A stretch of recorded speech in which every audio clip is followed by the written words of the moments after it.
Assalamualaikum warahmatullahi wabarakatuh.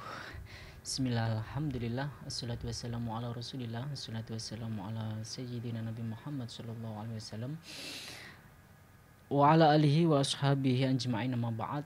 Kaum muslimin pendengar setia Radio Dais serta pemirsa MAJT TV dan TVku dimanapun Anda berada, alhamdulillah di kesempatan yang penuh berkah dan manfaat ini kita masih dijumpakan kembali, dipertemukan kembali oleh Allah Subhanahu wa taala di kajian sore kali ini ya, dengan keadaan sehat walafiat. Selawat serta salam mari kita aturkan kepada junjungan kita beliau Sayyidina Nabi Muhammad sallallahu alaihi wasallam, yang mana kita nantikan syafaatnya beliau besok di hari yaumul qiyamah. Mudah-mudahan ya kaum muslimin kita semuanya mendapatkan syafaat beliau besok di hari yaumul qiyamah. Amin amin ya rabbal alamin. Baik kaum muslimin pendengar setia Radio Dai serta pemirsa MAJT TV dan TVku dimanapun Anda berada, alhamdulillah di kajian sore kali ini narasumber kita sudah hadir di tengah-tengah kita ya, beliau Ustadz Muslihin LCMH. Untuk itu yuk kita sapa terlebih dahulu. Assalamualaikum Ustadz. Waalaikumsalam warahmatullahi wabarakatuh. Gimana kabarnya Ustadz? Alhamdulillah. Sehat ya Ustadz? Alhamdulillah. Alhamdulillah ya Allah. Mudah-mudahan kita semua ya kaum muslimin disehatkan oleh Allah Subhanahu wa taala. Dan yang hari ini lagi tidak enak badan atau badannya kurang fit ya, mudah-mudahan Allah menyembuhkan penyakitnya dan mengangkat penyakitnya dan diberikan kesehatan oleh Allah Subhanahu wa taala. Amin amin ya rabbal alamin.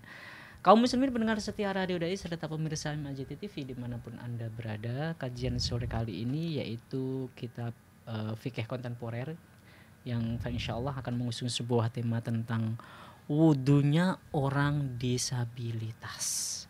Ini insya Allah akan disampaikan oleh guru kita beliau Ustadz Muslihin LCMH.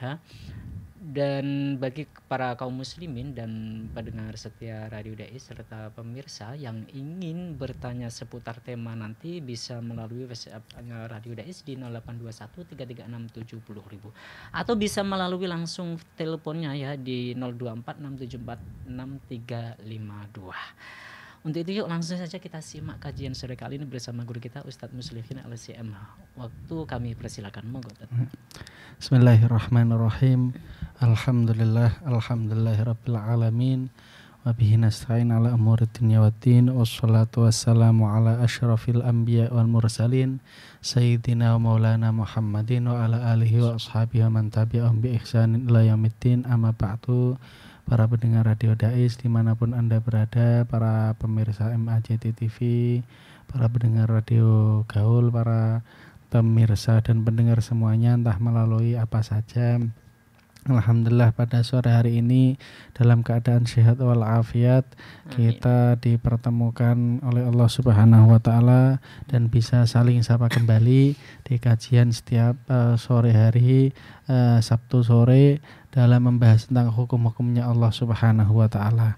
Yang semoga kita semua mendapatkan manfaat atau kita semua diberikan taufik dan hidayah oleh Allah Subhanahu wa taala untuk menerima hukum-hukumnya Allah Subhanahu wa taala dan mengamalkannya dan mengamalkan syariatnya. Amin Allahumma amin. Para pendengar dan pemirsa semuanya yang dirahmati oleh Allah, pada kesempatan kali ini kita akan membahas tentang judul wudunya orang atau kaum disabilitas. Pada dasarnya ini judul memang saya belum membaca secara keseluruhan tentang disabilitas ya. Ternyata di dalam kata disabilitas itu sangat plural sekali atau sangat umum sekali.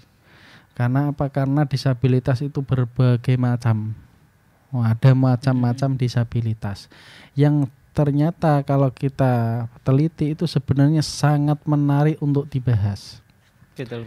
Bahkan itu masuk dalam uzur-uzurnya wudu, uzur-uzurnya sholat, itu masuk semuanya. Betul. Mungkin bukan hanya sholat, puasa, terus ya zakat pastinya atau haji dan sebagainya. Betul. Masya Allah ini sebagainya. Semoga mungkin dari tema sekali ini ya mungkin akan lahir, semoga saja ya, buku tentang hukum-hukum disabilitas, hukum ya tentang hukum fikih ya khususnya dalam seperti kaitannya pada sore hari ini.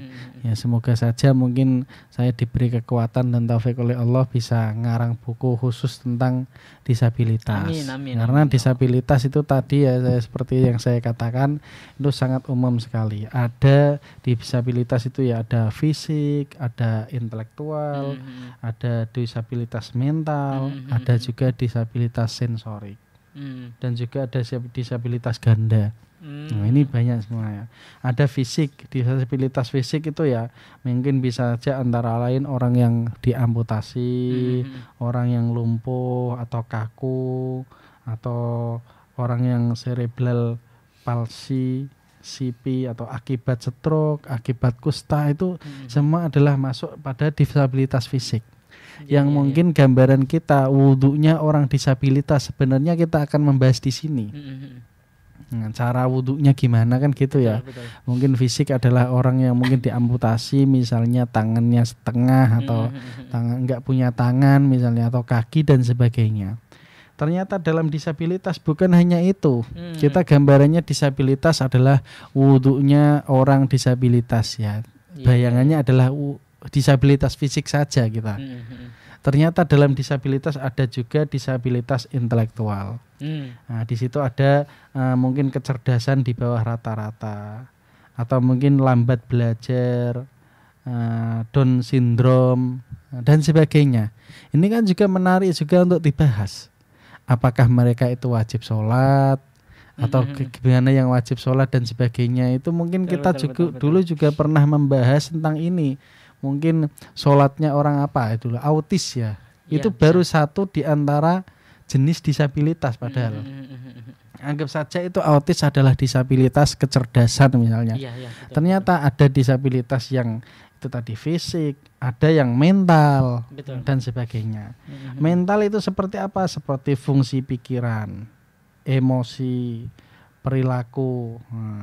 Nah, itu adalah masuk dalam disabilitas mental. Ada lagi disabilitas sensorik, terganggu salah satu panca inderanya, tunarungu, tunawicara, tuna mata, tuna penglihatan, tuna indera dan sebagainya. Itu masuk juga kategori disabilitas. Lalu ada disabilitas ganda yang terakhir itu apa?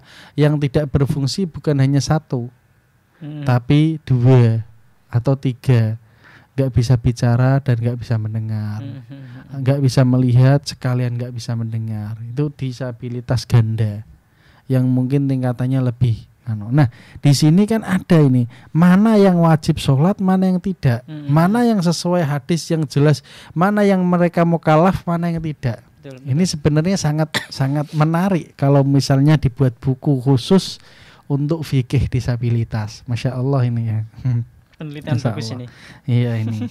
Ya, semoga ya entah mungkin saya dikasih kekuatan oleh Allah atau mungkin yang lainnya yang para pendengar dan pemirsa semuanya ini sangat menarik untuk dijadikan buku khusus yaitu tentang fikih disabilitas. Nah, fikih disabilitas. Kenapa ya semua makhluknya Allah itu sama? Di hadapan Allah kita diciptakan oleh Allah itu sama. Wa ma khalaqtul jinna wal insa illa liya'budun. Kita itu diciptakan oleh Allah, entah jin entah manusia, itu untuk beribadah kepada Allah. Bukan hanya yang sehat, ya mungkin yang sama, yang disabilitas.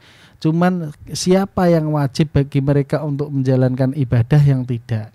Lalu gimana caranya dan tidak. Wah, ini sangat menarik sebenarnya. Yang mungkin bayangan kita tadi ya, saya mencatat judul ini pas ketika ditanya itu ya wudhunya orang disabilitas. Bayangan saya ya disabilitas fisik saja. Betul, yaitu apa yang mungkin pakai kursi roda atau yang mungkin apa namanya nggak punya tangan atau nggak punya kaki dan sebagainya. Nah, padahal di situ sangat banyak sekali pembahasannya. Nah, oleh karena itu, karena bayangan kita pertama adalah di situ, kita bahas dulu satu saja, yaitu disabilitas fisik. Yang sebenarnya disabilitas lainnya itu juga sangat menarik untuk kita bahas. Ya, semoga mungkin di pertemuan yang lain kita akan membahas ya. Misalnya disabilitas intelektual itu gimana, apakah wajib sholat. Terus disabilitas ganda, misalnya dua yang nggak bisa melihat dan nggak bisa mendengar, apakah mereka wajib sholat dan sebagainya. Itu sangat-sangat ya mungkin menarik sekali ya. Sangat-sangat menarik sekali, dan mungkin itu adalah salah satu di antara perhatiannya ya. Kita mungkin di Masjid Agung Jawa Tengah kan ada mungkin entah berapa bulan sekali ada pertemuan orang-orang disabilitas. Ya, begitu juga kita membahas di sini ya, bentuk dari perhatian. Bukan, makanya saya tadi katakan kita semuanya entah itu berupa bagaimana modelnya oleh Allah Subhanahu wa taala diciptakan itu untuk liya'budun, kecuali untuk beribadah kepada Allah dengan caranya kita masing-masing. Bisa saja dengan cara dia mensyukuri nikmatnya Allah diciptakan demikian, yang mungkin adalah pengennya yang seperti orang normal misalnya. Ya, dengan bersyukur disitulah ternyata sudah menghasilkan pahala. Nah, bisa saja dengan bersyukur di situ sudah menghasilkan pahala yang mungkin dia tidak wajib sholat. Nah, misal satu diciptakan dalam keadaan nggak bisa melihat, nggak bisa mendengar, hanya bisa berbicara. Lalu mau bagaimana cara belajar Islamnya? Maka dengan bersyukur diciptakan demikian saja itu sudah menghasilkan pahala, sudah ahli surga gitu loh. Tanpa perlu beribadah, karena tidak bisa belajar gimana ibadah gitu. Nah itulah menariknya disabilitas ya. Tapi kita kembali ke pembahasan yang pertama. Kita mindset yang awal, cara wudhu disabilitas adalah wudhunya yang tidak punya tangan, atau entah itu diamputasi atau terpotong tangannya kecuali sikunya misalnya, terpotong lengannya apa atau bagaimana ya, mungkin itu adalah yang akan kita bahas. Tapi sekali lagi saya katakan sebenarnya sangat banyak sekali yang perlu kita bahas tentang disabilitas ini. Nah, bagaimana atau cara wudhunya orang yang disabilitas fisik? Nah, ini judulnya ya tambah apa namanya, ditambahi fisik ya, karena tadi sangat banyak, sangat plural ya, sangat umum banyak, ya. Betul. Maka kita akan tambah satu, yaitu wudhunya orang yang disabilitas fisik. Nah, disabilitas fisik yaitu bisa saja entah karena diamputasi atau mungkin tubuhnya mati misalnya, mati separuh, kan ada yang mati separuh masih hidup, ada yang kakinya sudah mati misalnya. Itu gimana wudhunya? Nah ini kan berat-berat semua pembahasannya ya. Ada yang tangannya yang mati misalnya, di sini masih nempel tapi mati. Ada juga. Seperti halnya kisah atau yang diceritakan oleh mungkin orang-orang terdahulu tentang saya ya, itu ternyata mbah saya itu mati separuh. Jadi bukan hanya tangannya saja, tapi memang separuh badan. Sehingga kalau jalan pakai tongkat kadang jatuh dan sebagainya. Tapi masih tetap terus ke masjid karena memang masih normal dalam kepala dan ke bawahnya. Sehingga kan masih mukallaf ya, masih kewajiban untuk beribadah. Betul. Tapi kan itu ada pertanyaan tersendiri, gimana cara wudhunya ketika itu sudah mati separuh? Nah, walaupun ini saya belum menemukan jawabannya, karena ini pembahasannya tambah kita gali, tambah ada masalah baru gitu. Tambah ada masalah baru. Maka kita fokus dulu yaitu ketika diamputasi atau dipotong tangannya. Nah, dipotong tangannya. Bagaimana toh? Seseorang itu kan wajib wudhu kalau ketika mau sholat. Khususnya orang yang normal, pikirannya normal, tapi mungkin anggotanya berkurang, wajib sholat. Dan anggota yang wajib dibasuh dalam wudhu itu kan sudah disebutkan dalam Al-Quran. Ya ayyuhalladzina amanu idza qumtum ilas sholati faghsilu wujuhakum wa aydiyakum ilal marafiqi wamsahu biru'usikum wa arjulakum ilal ka'bain. Ada 5 anggota wudhu yang wajib dibasuh dan diusap. Yang pertama adalah apa? Wajah, niat dulu bersama wajah. Terus tangan mengusap rambut, terus membasuh ke kaki. Nah, itu dasar yang pertama. Yang kedua dasarnya adalah Allah Subhanahu wa taala memerintahkan kepada kita untuk beribadah dan sebagainya. Prinsipnya adalah semampunya. Prinsipnya adalah Allah tidak memberatkan kita semua. La yukallifullahu nafsan illa wus'ahati. Allah tidak memberatkan seseorang kecuali semampunya. Kecuali semampunya. Dalam ayat lain Allah berfirman, wa ma ja'ala 'alaikum fid-dini min harajin millata abikum Ibrahim. Allah wa ma ja'ala 'alaikum, Allah tidak menjadikan kepada kalian fid-dini dalam agama min harajin, dari kesulitan. Gak ada. Nah, makanya dalam kaidah fikih digunakan al-masyaqqatu tajlibut taisir. Ketika ada kesulitan akan muncul kemudahan. Ad-daruratu tubihul mahdhurat. Darurat akan memperbolehkan apa yang dilarang. Itu tujuannya adalah apa? Tujuannya adalah yaitu tadi. Tujuannya adalah yassiru wala tu'assiru. Kalau dalam perintahnya Nabi Muhammad kepada Sayyidina Bilal ya, yassiru, mudahkanlah, jangan mempersulit. Basyiru wala tunafiru, kasihlah kabar gembira. Nah, ini khususnya kita ya. Semoga ini menjadi kemudahan bagi yang mungkin disabilitas atau tetangga kita atau saudara kita yang mungkin ada disabilitas dan sebagainya. Maka cara mempelajarinya atau memberi pelajarannya adalah ya ini tadi, dengan kita salah satu diantaranya membahas seperti ini. Nah, ketika wajah misalnya, wajah insya Allah semuanya nggak mungkin berkurang. Bisa saja mungkin berkurang yaitu akibat mungkin perban yang kita sudah dulu pernah bahas. Ketika ada perban gimana, atau mungkin tompel misalnya, tapi ya tetap masuk dalam kategori wajah karena masuk dalam pembahasan batasan wajah. Maka wajib dibasuh semuanya. Apa yang ada di wajah wajib dibasuh. Entah itu rambut yang jumlahnya ada 20. Ini ya rambut alis, rambut rambut jenggot, brengos, rambut idep, rambut apa semuanya yang jumlahnya 20. Ishruna sya'rotan yang ada dalam wajah. Semuanya wajib dibasuh kecuali jenggotnya yang panjang dan tebal. Maka jenggotnya tidak wajib dibasuh sampai dalam-dalamnya, hanya disunahkan di sela-selani. Kecuali itu saja. Kalau misalnya tipis wajib dibasuh dan sampai dalam-dalamnya. Karena ada orang yang jenggotnya tebal. Jadi semua yang ada di wajah, walaupun itu masuk kategori disabilitas atau mungkin disabilitas fisik misalnya ya, itu wajib dibasuh. Nah, karena nggak ada ceritanya berkurang wajahnya. Belum nemu saya maksudnya. belum nemu. Nah, yang wajahnya separuh misalnya terus hidup misalnya belum ketemu. Nah, itu yang pertama. Yang kedua adalah apa? Tadi kan orang yang fardhunya wudu itu adalah wajah sekaligus niat. Yang kedua adalah tangan. Nah, pertanyaannya adalah tangan memang wajib dibasuh, yaitu dari ujung jari sampai siku.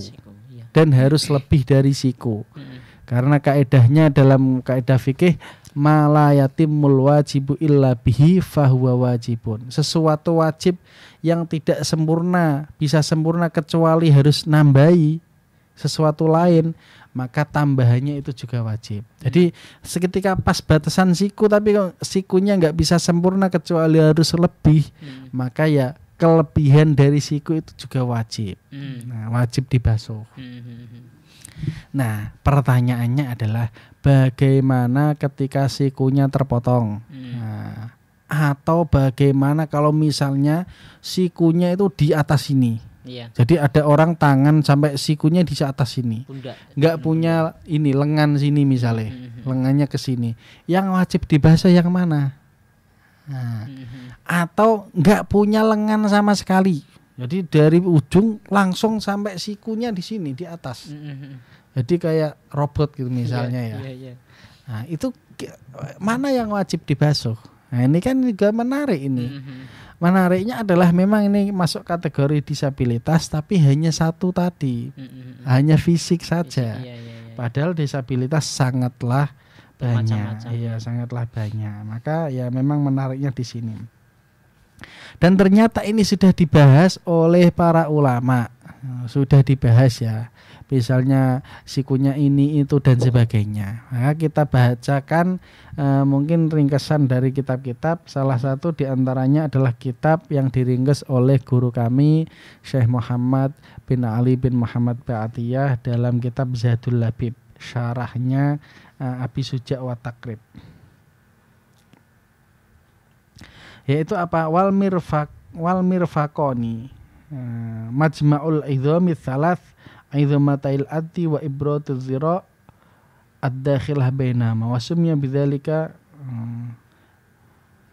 Nah ini wal ibratu bil mirfaqaini inda wujudihima walau fi ghairi mahallihimal mu'tad. Ya, yang disebut dengan mirfaq siku adalah apa? Ketika yaitu sesuai dengan adanya. Walaupun keberadaannya itu tidak sesuai dengan kebiasaan orang normal. Nah, hatta lawit tasola bil mangkibaini wajabal ghuslu ila hunak. Hingga walaupun sikunya itu sampai nempel ke sini, maka wajib basuhnya wudu tetap nyampe sini.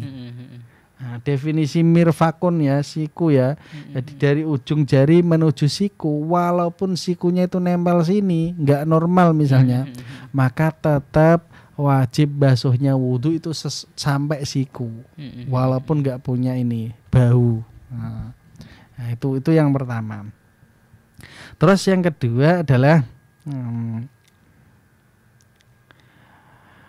wajibal ghuslu ila hunakli anna syari'a anatal ghusla lil yati bil mirfaqaini wa mithlu dzalika yuqalu fil ka'baini fir rijli. Begitu juga dikatakan ketika basuh kaki, yaitu dari ujung jari menuju mata kaki, lebih sedikit polok kalau bahasanya kita mata kaki ya. Nah itu kewajiban membasuh ke kaki dari ujung jari menuju mata kaki dan lebih sedikit. Nah, walaupun mata kakinya itu adalah sampai di atas, sampai di lutut misalnya, atau sampai di paha misalnya, tetap wajib basuh. Ini nggak normal ini. Dari ujung jari, mata kakinya di paha misalnya, tetap wajib basuh dari ujung jari menuju mata kaki. Nah, menuju mata kaki. Terus hatta laukana ka'bau fi ala saki mimma yalir rukbata lawajaba ghusluhuma ila hunak lima taqaddama fa illam yakun lahu mirfaqani walau fi ghairihimal mu'tad utu biro qadruhuma. Jika kok ndelalah ada orang enggak punya siku, dari ujung jari langsung otomatis ini apa ini bau enggak ada sikunya. Nah ini permasalahan lain ini. Kalau tadi kan sikunya entah di sini atau di atas sini langsung, maka wajib membasuh. Ini orang modelnya diciptakan oleh Allah dari ujung jari nggak punya siku, langsung bau. Kayak robot misalnya. Nah, kayak robot misalnya ya, atau kayak apa wis pokoknya nggak punya siku lah ya. Maka bagaimana cara wudunya? Cara wudunya adalah yaitu utu biro qadruhuma. Kita kira-kira, kira-kira orang normal sikunya di sini ya di segitu wajibnya. Nah, kalau tadi kan beda, kalau sikunya nempel sini wajib dari bawah ke atas sini. Kalau ini nggak punya siku sama sekali, maka bagaimana? Ya kira-kira orang normal sikunya sampai sini, maka ya wajibnya membasuh ketika wudhu dari ujung jari sampai kira-kira sikunya orang. Nah, sisanya masih ada sisa. Ini beda ini ya. Antara orang yang sikunya nempel di atas sama orang yang nggak punya siku.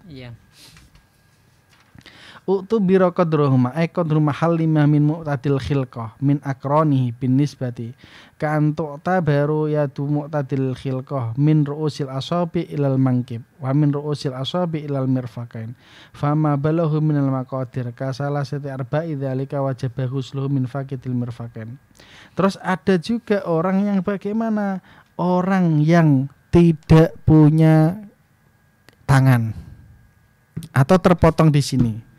Nah, ini masih punya siku, tapi terpotong tangannya segini. Pergelangan tangannya. Iya, pergelangan tangannya. Maka bagaimana cara wudhunya? Cara wudhunya yang wajib dibasuh adalah dari sini potongan sampai ke siku. Sisanya sunnah, seperti halnya sekarang.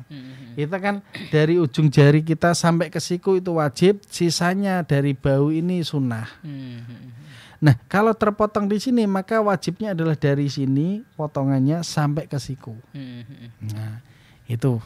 Atau terpotong jarinya ya dari potongan jari sampai ke siku. Itu wajib dibasuh. Nah, ada kasus lagi tidak punya tangan. Wah, ini kasusnya yang sangat banyak. Tidak punya tangan maka bagaimana? Maka tidak perlu membasuh. Wes gak ono sing dibasuh. Itu nggak punya tangan sama sekali. Atau punya tangan tapi nggak punya siku, selesai. Jadi amputasinya dari sini. Nah, ini amputasinya dari atasnya siku, tinggal bau. Maka apa? Tidak wajib membasuh kecuali ini sunnah. Sesuai dengan hukum yang awal. Dari ujung jari sunnah sampai ke siku, sisanya sunnah. Dari ujung jari sampai ke siku wajib, sisanya sunnah. Kalau potongannya sampai dari sini, tapi kok masih ada sisa sikunya, maka ya wajib yang sini. Sunnah yang atasnya. Wah, ini banyak sekali ini jadinya kasusnya. Ya pokoknya intinya entah ada entah tidak ini kita tetap menghukumi. Ya namanya membahas ya.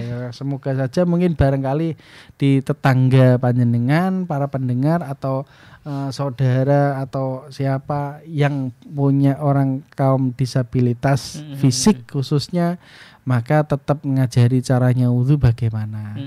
Khususnya yang mungkin terpotong di sini, misalnya ya terpotongnya sampai siku misalnya, wajib membasuh sisa sikunya. Baru dari siku ke atas, ini pundak ini sunnah. Nah, itu khususnya. Karena masih ada sedikit. Kalau sekalian dari atas nggak ada kewajiban, hanya kesunahan. Atau kalau sekalian nggak punya sama sekali, berarti nggak ada yang wajib dibasuh. Langsung ke tangan kiri. Nah ini, ya unik ya, memang ya unik ya. Begitu juga kaki sama persis. Ketika orang mata kakinya di atas atau apa sampai ke paha misalnya, maka wajib membasuh dari ujung jari menuju mata kaki. Nah, terus kalau potongan ada yang terpotong jarinya atau setengah kakinya misalnya segini misalnya, maka wajib dibasuh yang sini sampai mata kaki, sisanya sunnah sampai lutut seperti biasanya. Atau ada orang amputasinya sampai ke ini apa namanya kaki yang sini, nah, sehingga nggak punya mata kaki, nggak punya kaki, maka tidak wajib membasuh kecuali sunnah membasuh ini, membasuh sampai ke lutut. Atau orang nggak punya lutut, maka ya nggak usah wajib, memang nggak ada yang wajib, nggak ada yang sunnah. Nah, nggak ada yang wajib dan nggak ada yang sunnah. Nah, ini adalah hukum disabilitas fisik. Lalu bagaimana cara membasuhnya? Cara membasuh yang pertama adalah jika memang dia mampu, maka ya basuhlah. Nah, bisa mampu misalnya langsung dikocor misalnya ya langsung diusap misalnya kan nggak punya tangan ya, nah, masih bisa diusap-usap ya. Yang kedua, jika tidak mampu, mungkin dua tangannya terpotong, maka bagaimana? Maka adalah dengan kalau bisa tayamum ya tayamum, kalau nggak bisa harus mencari penolong orang.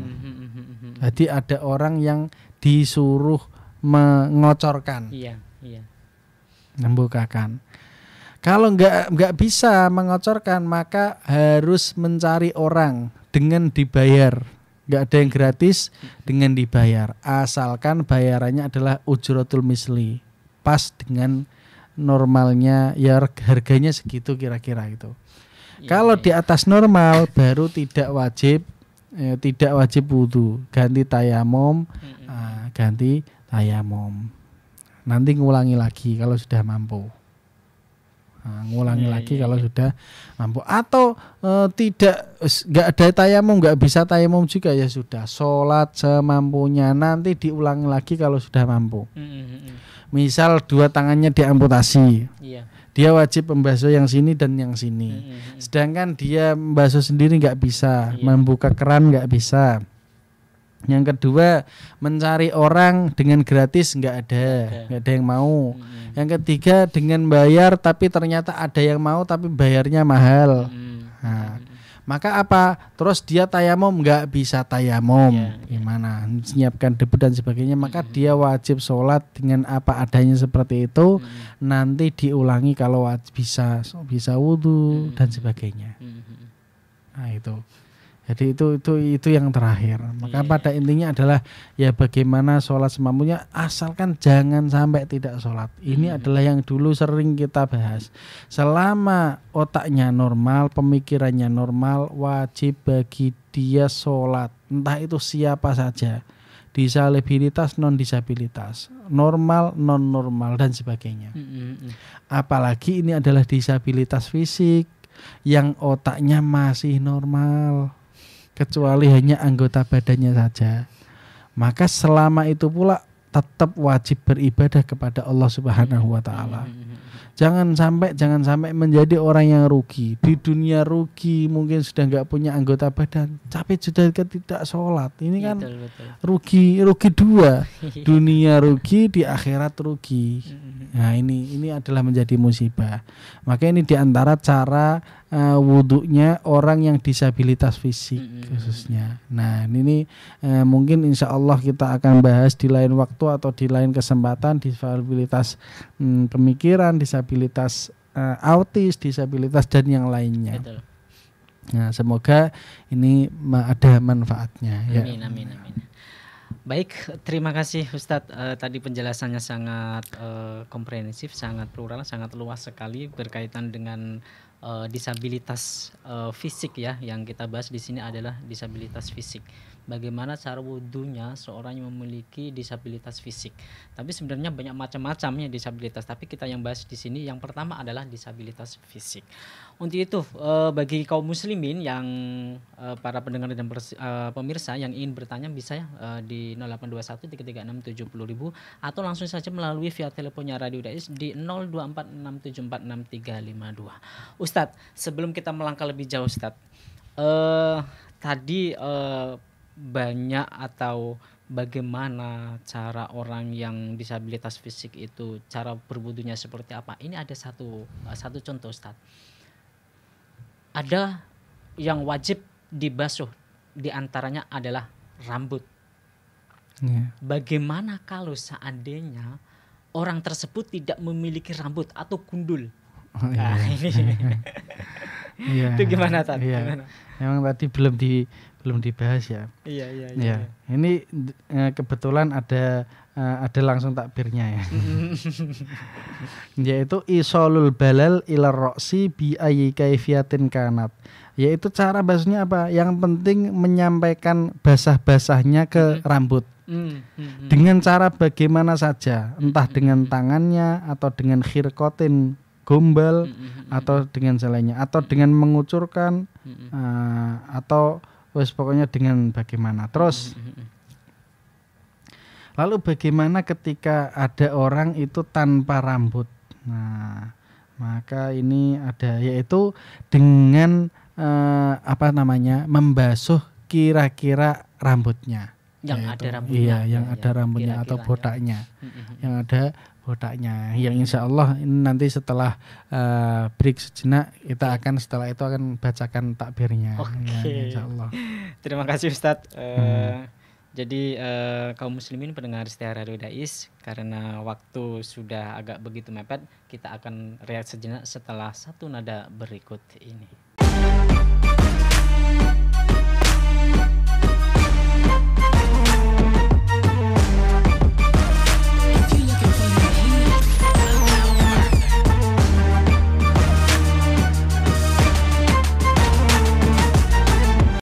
Dipancarkan dari Menara Al-Husna. Dipancarkan langsung dari Menara Al-Husna. Menjelaskan dari Menara Al-Husna. Kawasan Masjid Agung, Jawa Tengah, 107,9 FM. 107,9 Radio Dakwah Islam terdepan dalam dakwah dan nada.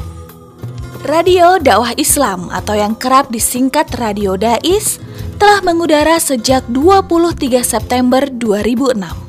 Radio berfrekuensi 107,90 MHz yang bertempat di lantai 1 Menara Al-Husna kawasan Masjid Agung Jawa Tengah merupakan radio yang bukan hanya menampilkan dakwah syiar agama Islam, Tapi ternyata yang lain adalah Dais menyajikan acara hiburan, pendidikan, dan informasi dengan format Islami.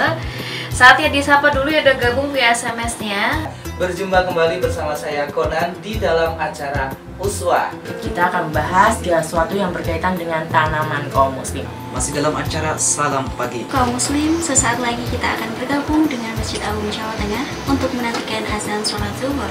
Senang sekali Kak Fajar pagi hari ini bisa menemani adik-adik semua dalam acara siaran anak RA. Selain itu, Dais mempunyai keunggulan untuk memikat hati para pendengar dan berbeda dari radio lainnya, yaitu adanya segmen dialog interaktif mengenai syiar agama Islam yang sangat dibutuhkan setiap masyarakat. Radio Dais menjangkau daerah Semarang, Demak, Kendal, dan sekitarnya. Bagi pendengar yang berada di luar kota, tidak perlu takut ketinggalan berita. Kini, Anda bisa download aplikasi Dais Play yang telah tersedia di Play Store smartphone Anda.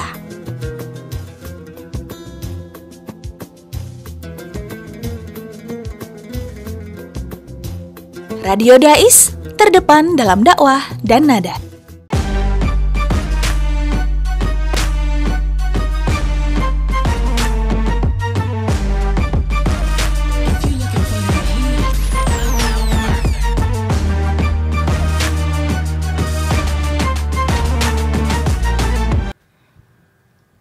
Baik kaum muslimin, kita kembali lagi di kajian sore kali ini bersama dengan saya ya, dengan beliau Ustadz Muslihin LCMH.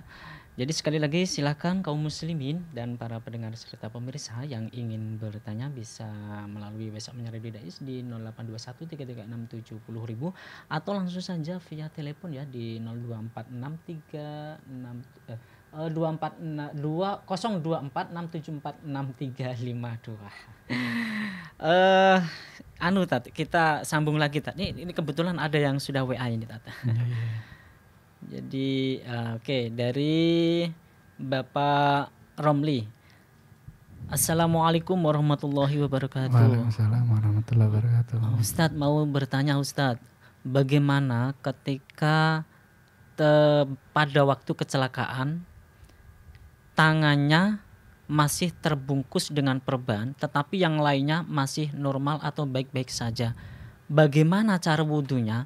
Apakah boleh tayamum? Kalau tayamum, di situ masih ada air yang masih ada air yang digunakan untuk wudhu. Yeah. Minta penjelasannya Ustadz. Terima kasih. Oke. Yeah. Memang ini sangat banyak sekali kejadian ya, karena ini disabilitas fisik ini banyak kejadian, banyak di lingkungan kita mungkin bisa.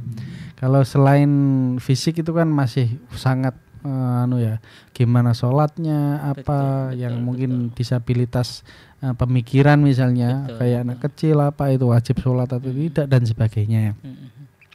Nah, tadi menyinggung sedikit yaitu yang tidak punya rambut maka wajib membasuh, yaitu mengusap pokoknya batasan kepala. Anggap saja punya rambut. Betul. Iya. Takbirnya banyak tapi ini adalah yang pas dibaca kitabnya belum ketemu. Nanti kapan-kapan insyaallah. Yang kedua adalah ini pertanyaannya menarik ya, ketika kecelakaan akhirnya kan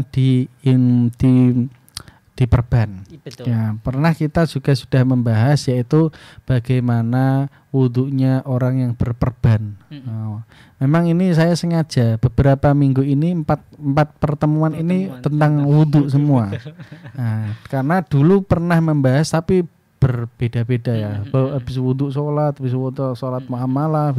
Nah ini memang fokus di bab wudhu, khususnya yang masalah kontemporer yang belum pernah kita bahas. Termasuk dulu pernah membahas tentang yaitu wudhunya orang yang berperban, itu dulu pernah. Nah, harusnya ya mungkin nyambung dengan kita yang sekarang ini. Maka bagaimana ketika kasusnya tadi tangannya adalah diperban semuanya karena memang luka, maka tidak perlu membasuh tangan, langsung diganti tayamum. Contoh misalnya setelah muka, terus tangan kanannya dilewati saja, tinggal tangan kiri. Nanti diusap dan diganti dengan tayamum. Baru dilanjutkan rambut, kuping atau kakinya, langsung kakinya. Atau tayamumnya setelah semuanya, setelah sampai kaki nanti diusap selesai, langsung wajah dan tangan yang kirinya tayamum. Nah, pertanyaannya tayamumnya gimana lagi nih? Kan tangan kanannya nggak ada ini. Iya. Betul. Maka tayamumnya kan bisa pakai, kalau muka bisa pakai tangan kiri. Nah, kalau yang tangan kiri bagaimana? Ya bisa memakai lap gombal orang lain atau seperti halnya wudhu tadi ya, minta bantuan orang lain. Entah itu gratis, entah itu dengan berbayar, asalkan tarifnya tidak melebihi normal. Kalau melebihi normal, maka ya enggak tayamum, akhirnya langsung sholat saja.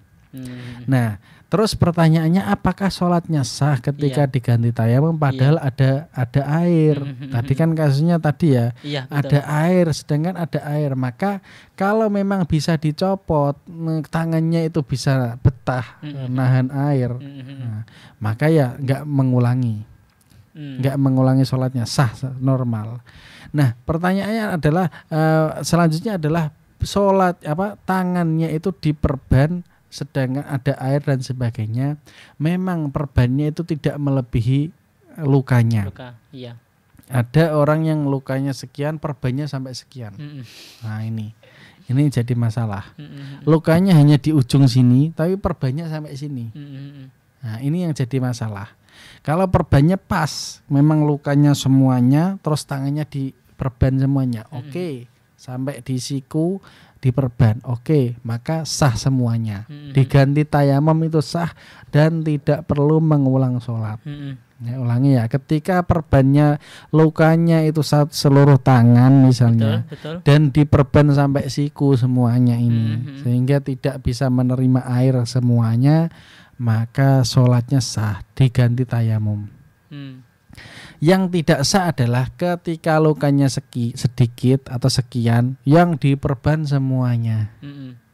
Nah ini, walaupun diganti tayamum tetap nanti ganti sholat lagi. Nah, ini yang repot ini. Makanya kalau request sama dokter ya sebisa mungkin perbane pas dok, atau lebih sedikit lah. Nah lebih sedikit itu berbeda pendapat ulama. Kalau pas nggak wajib mengulangi, ulama yang nggak berbeda pendapat ini. Perbannya pas sesuai dengan luka, maka yang normal dibasuh. Nah, yang lain yang nggak normal ini diganti tayamum, maka tidak wajib mengulangi sholat. Ya, misal luka dari sini ke sini, nah, dan perbannya pas di sini, maka yang sini wajib dibasuh sampai siku.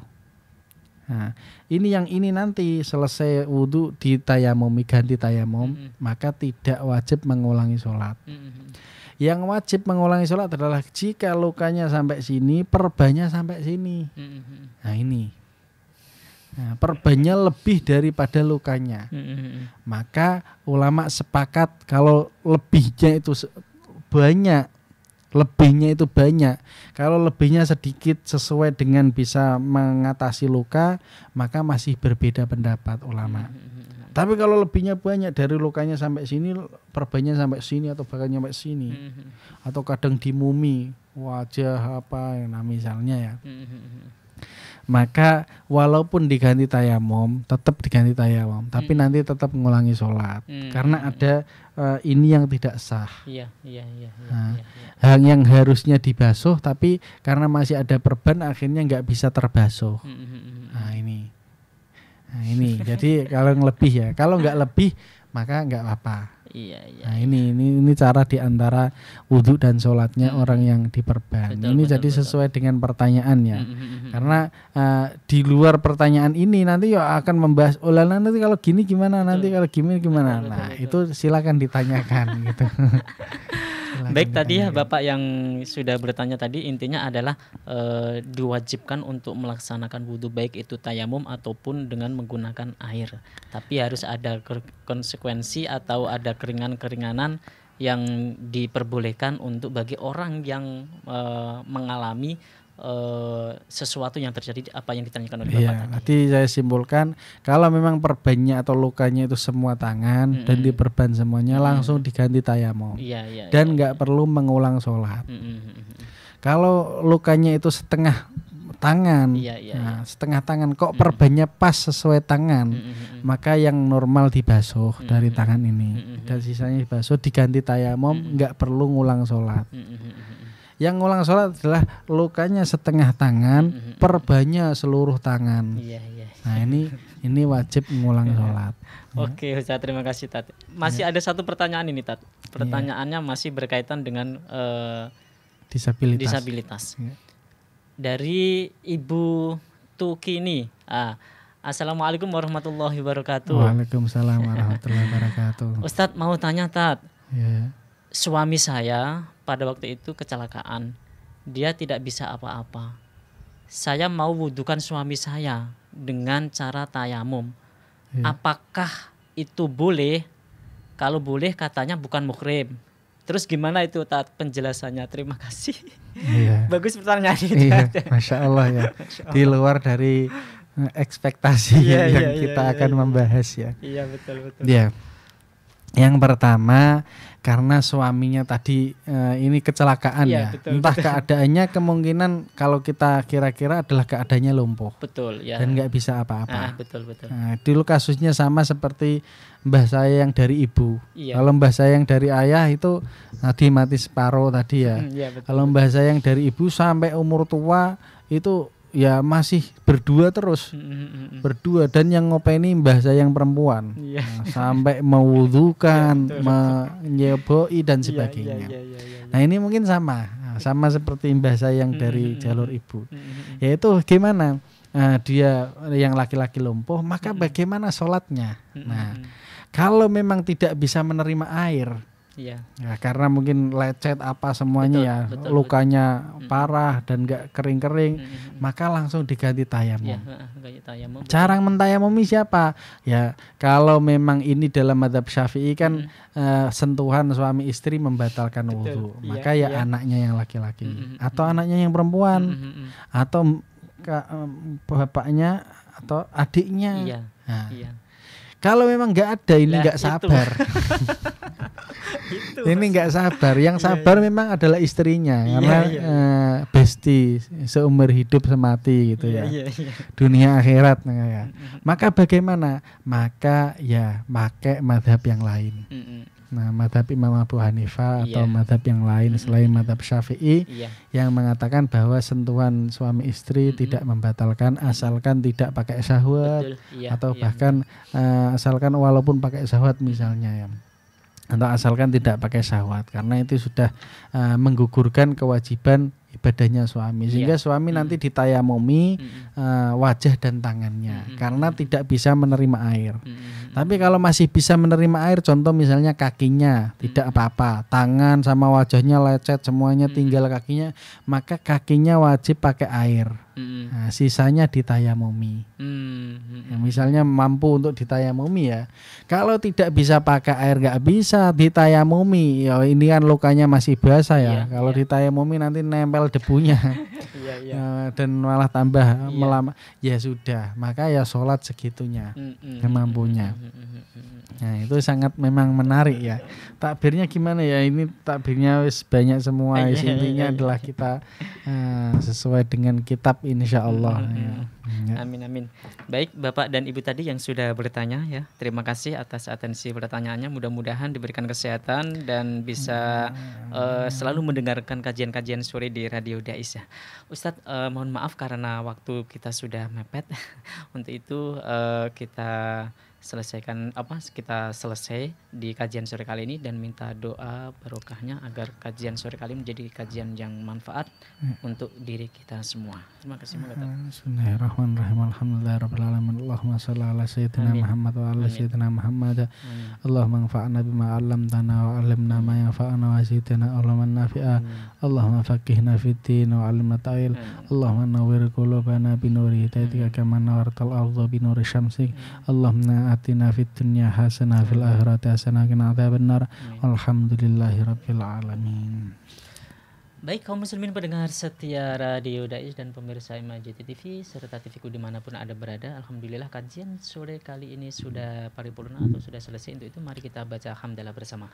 Alhamdulillahirabbil alamin. Saya Faiz mohon pamit undur diri dari ruang dengar Anda. Wallahul muwaffiq ila aqwamit thoriq. Wassalamualaikum warahmatullahi wabarakatuh.